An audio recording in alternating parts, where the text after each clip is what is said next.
Untuk anda yang join perhimpunan Sumut Flotilla, berjuang untuk Palestin itu mulia.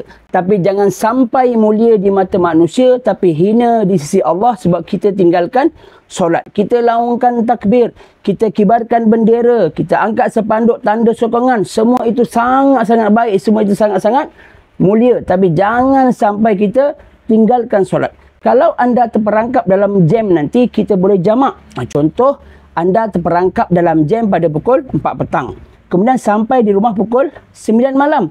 Jadi anda boleh jamak takhir untuk maghrib dan isyak. Solat asar pula anda boleh lakukan dalam kereta.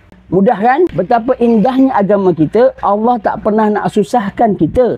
Tetap berikan kemudahan walaupun kita berada dalam kesesakan. Dan kalau anda nak tahu lagi tentang solat jamak, qasar dan sebagainya, boleh dapatkan buku Solat Musafir tulisan Ustaz Zulkhairi menggunakan bahasa yang mudah, contoh yang dekat dengan hidup kita dan terus menjawab soalan yang selalu kita tertanya-tanya.